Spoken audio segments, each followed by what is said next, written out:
AI adalah alat yang menangkap narasi segitu banyak. Belajar dari dia. Belajarnya itu bukan hanya ilmunya. Don't ask the what, tapi selalu tanya the why. Karena hanya dengan memasuki why-nya, kita akan tahu narasi di belakangnya seperti apa. Apakah untuk dipercaya? Bukan. Apakah untuk kemudian kita jadikan pegangan? Bukan. Untuk kita jadikan perpustakaan pertimbangan untuk memahami narasi yang lebih besar. Oke Tuhan, aku ikut narasimu. Assalamualaikum warahmatullahi wabarakatuh. Bahas tentang tua ya. Tua paling sederhana kan ketika dihubungkan dengan efek dari waktu kepada fisik kan gitu. Semakin tua umurnya, kemudian fisiknya ada degradasi dan seterusnya. Tapi kemudian ada asosiasi dengan tua itu yang biasa disandingkan seperti dewasa, bijaksana dan seterusnya. Terus sebenarnya apa yang terjadi sih? Karena tadi pertanyaannya adalah gimana nggak ada orang tua, pusaka dan seterusnya. Emang ada orang tua gunanya apa? Misalnya gitu, kita harus tahu betul nih, sehingga tahu kebutuhan akan orang tua tersebut seperti apa. Mungkin saya, ya sehat ya Pak ya. Mungkin saya bercerita mekaniknya aja, bagaimana apa yang kemudian menurut saya, pemahaman saya tentang bagaimana orang bisa menjadi dewasa, bagaimana orang menjadi bijaksana, sehingga umur semakin tua secara fisik sama dengan semakin dewasa dan seterusnya. Gimana sih kualitas yang bisa disebut sebagai dewasa itu? Banyak perspektif tentu saja yang ngomong orang sudah dewasa, orang sudah bijaksana, banyak perspektif. Saya coba pengen mengambil akarnya dari sudut pandang mungkin diksi yang agak berbeda. Saya akan mengenalkan satu konsep yang mungkin tidak kita sadari bersama. Mungkin ada juga yang sadar. Bahwa semua orang itu bercerita, punya narasi tentang dirinya itu siapa. Kamu itu siapa toh? Aku tuh orang yang kayak gini, namaku ini. Itu narasi tentang diri. Narasi tentang dirimu sendiri. Pertanyaannya kemudian, paham ya? Bagaimana kamu, apakah ketika dipanggil asu kamu marah? Itu kan karena narasinya tidak cocok. Wong aku dudu asu kok. Sing asu kowe misalnya kan gitu. Itu kan narasi apa namanya? Karena tidak sesuai dengan narasi yang kita miliki sehingga kita marah. Tapi jangan lupa bahwa dalam hidup ini banyak narasi yang berjalan sekaligus. Ada narasiku, ada narasimu. Paling mudah seperti itu secara horizontal. Tapi jangan lupa ada narasi yang lebih besar. Ada narasi yang namanya narasi negara. Narasi lingkungan. Gimana sih cara sopan pada orang tua? Kalau narasi dulu adalah dengan cium tangan. Narasi sekarang dengan ngasih emoticon high five. Emoji high five itu wis kayak sopan gitu. Dan kemudian ada karena narasi ini pasti menentukan sikap kita. Bahkan tertawa pada joke itu tergantung narasi yang kita pahami. Kemarin saya ditunjukkan video tung tung tung sahur. Tung tung tung sahur karo apa skibidi toilet apa itu. Dan saya sama sekali tidak paham kenapa itu lucu. Mbuh utekku wis koyo ngopo, tapi karena narasi saya tidak menyiapkan untuk bisa paham bahwa itu lucu. Sementara arek-arek Gen Z iki ndelok langsung guyu cekakaan gue, aku jadi pengen paham opo iki. Narasi apa yang membuat melihat ini menjadi lucu? Karena pasti itu datang dari narasi yang background narasi yang dia pahami, terus kemudian ada belok sedikit sehingga menjadi lucu. Belok kebanyakan jadinya bisa ofensif misalnya gitu. Tapi artinya semua orang punya narasi. Dan sadar tidak sadar dalam satu kehidupan ini banyak narasi yang berjalan. Sehingga efeknya kita juga punya peran yang berbeda. Misalnya di keluarga ada narasi keluarga. Jadi kita anggota keluarga, bapak, ibu atau gimana. Karena kita menjalankan narasi keluarga. Kemudian ada di negara. Kita jadi warga negara, itu narasi negara. Ada hukum di situ, narasi hukum. hukumnya kita pribadi sama hukum negara berbeda. Hukum kita bisa ngomong, aku hanya ikut hukumnya Tuhan, misalnya gitulah. Sehingga kalau orang Madura ngomong semua tanah milik Tuhan, apa enggak ada itu sertifikat itu pikiran manusia. Oke, dia milih sebuah narasi tertentu kan gitu. Nah, ketika manusia masih kecil, yang dia pahami adalah narasinya sendiri dan tidak ada narasi yang lain. Sama sekali tidak ada narasi yang lain. Sehingga kalau dia pengen sesuatu harus sekarang. Karena dia tidak ada narasi, pemahaman, kata lainnya mungkin sedikit berbeda, kata lainnya pemahaman bahwa golek duit ki angel. Kemarin baru 2 hari yang lalu anak saya yang kecil nanya, "Panda kemana kerja?" Gitu. Ngapain kerja? Cari duit. Di print aja loh, ngapain duit aja kok gitu. Oke. Ada pakai print berwarna, yo Zali, sopo meneh. Error sih kayak. Apa namanya?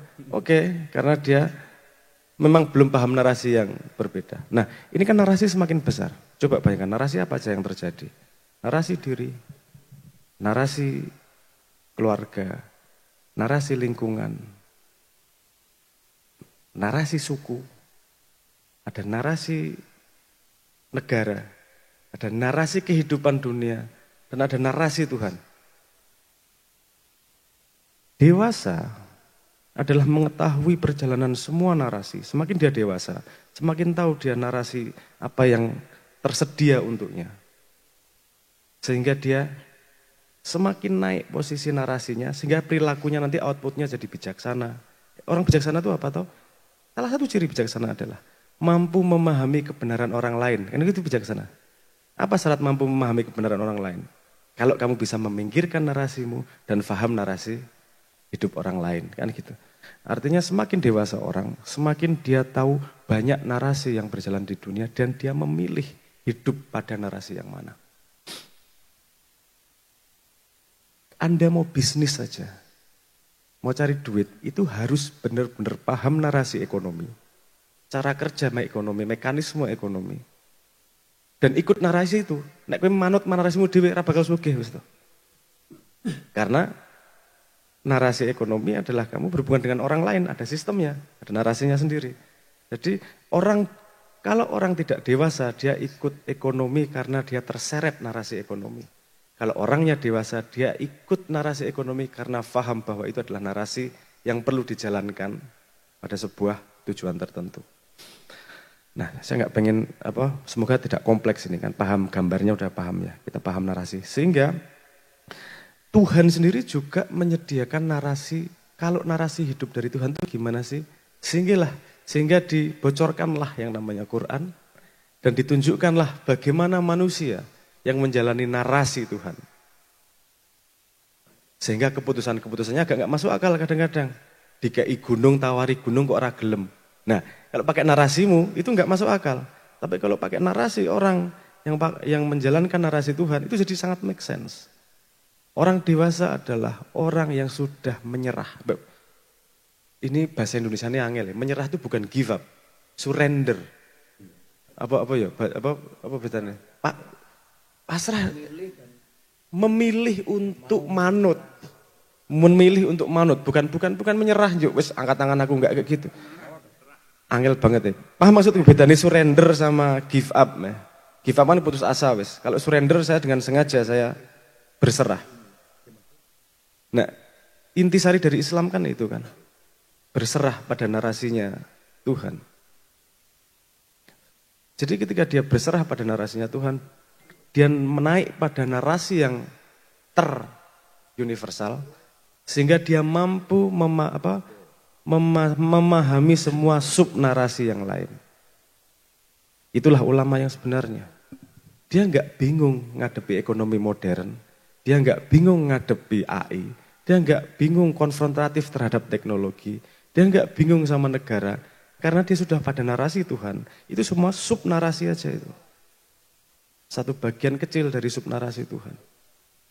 Nah, orang kalau memang tua dia semakin dewasa, pasti biasanya semakin kelihatan bijaksana, semakin kelihatan sabar, semakin bisa kelihatan nompo. Kenapa? Karena dia paham narasi-narasi yang berjalan di luar narasi dirinya sendiri. Ketika ada orang kalimat inilah, tekan Gusti lagi suwung.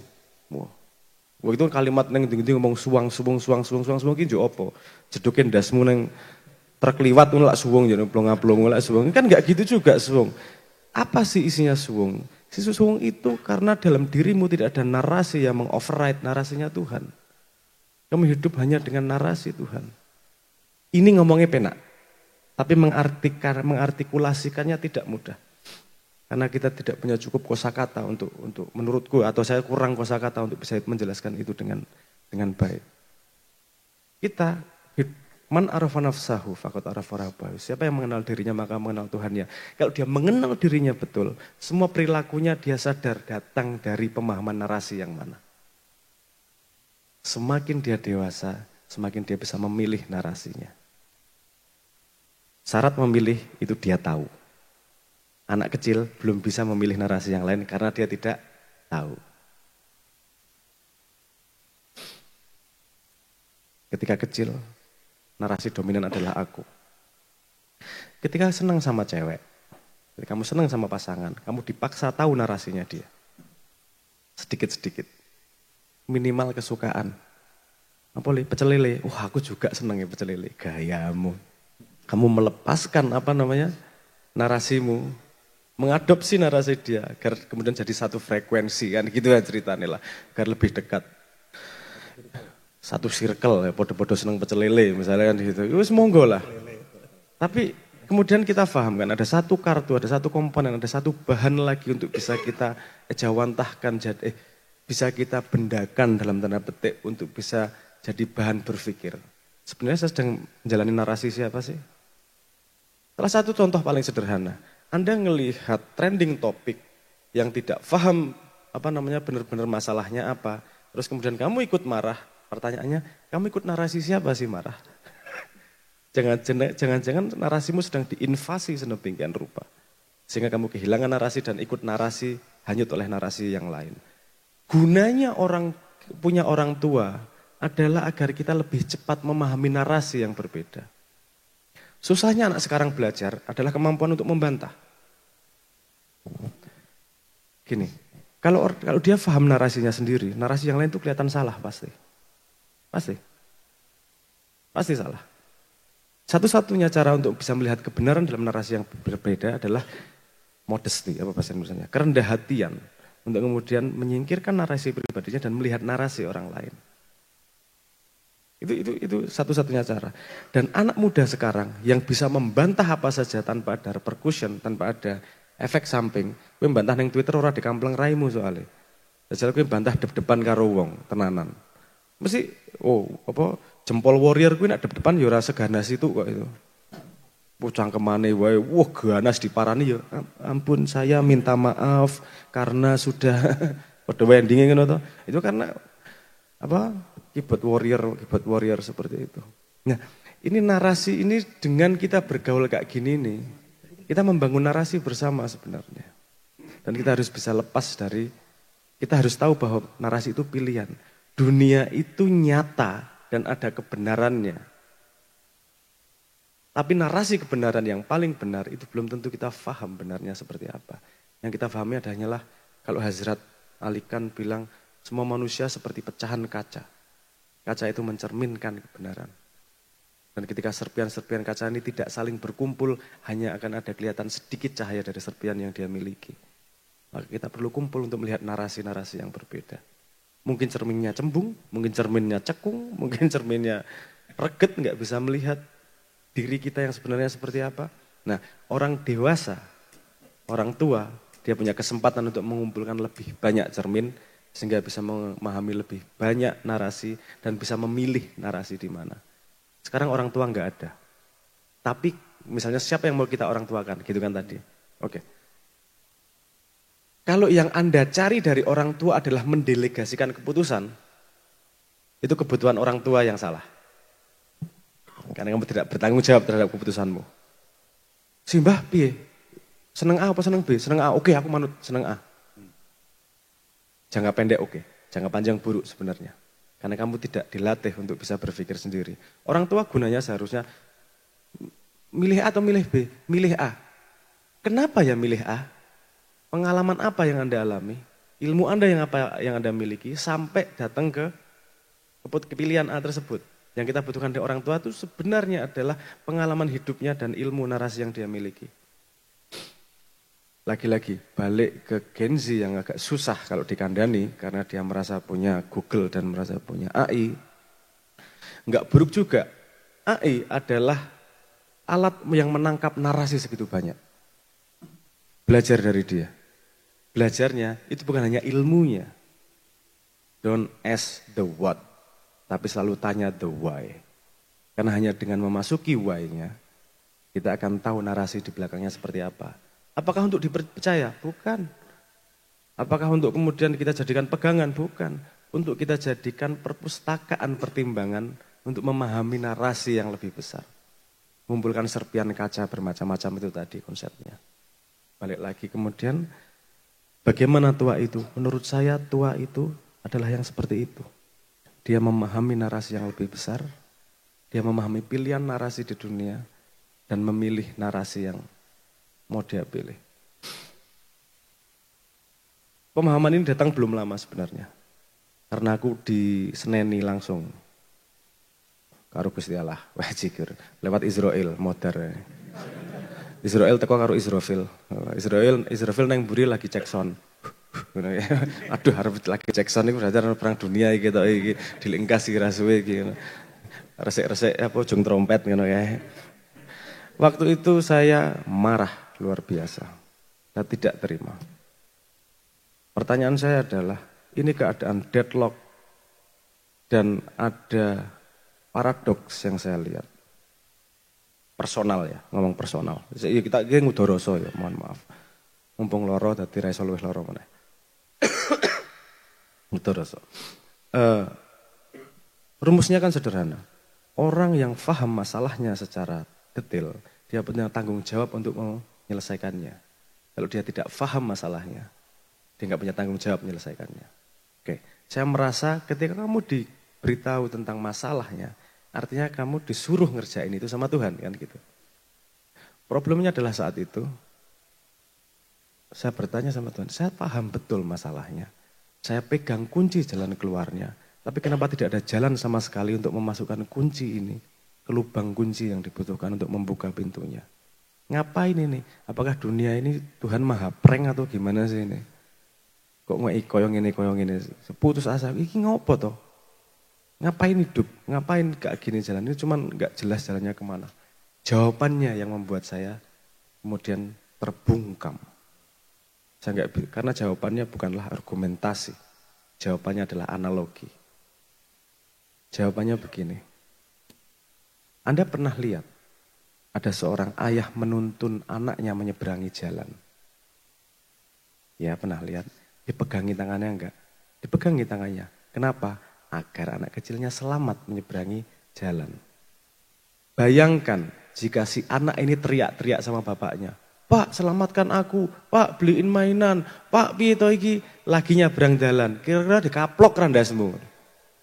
Iki truk liwat meneng sik to. Selamat sik, tak tuntun gue ke seberang jalan, ke tempat yang kamu mau. Iya sih, make sense sih. Pertanyaanku kemudian katanya gitu. Apa kamu tidak percaya tanganmu sedang dipegang Tuhan sedang menyeberangi jalan raya? Diam aku. Semua manusia tangannya sedang dipegangi Tuhan untuk menyeberangi jalan raya. Kita tidak tahu mara bahaya apa di depan. Kita tidak tahu jalan mana yang paling baik.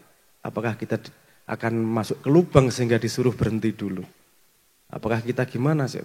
Jadi udahlah, kamu diem, pegang mainan di tanganmu, sama ngikutin aja kalau mau ditarik kemana sama Bapak yang sedang memegang tanganmu untuk menyeberangi jalan. Tuhan yang sedang pegangin tanganmu menyeberangi jalan. Oke Tuhan, aku ikut narasimu. Pegang tanganku. Karena ketika aku membangun narasiku sendiri, justru berbahaya pecicilan nyebrang dalan ki. Daripada mau seneni tak melu wis. Apa sing iso dilakoni, tak lakoni, tak mainan yang di depan mata. Yang kesana tak pegangan sama tangan sama dirimu.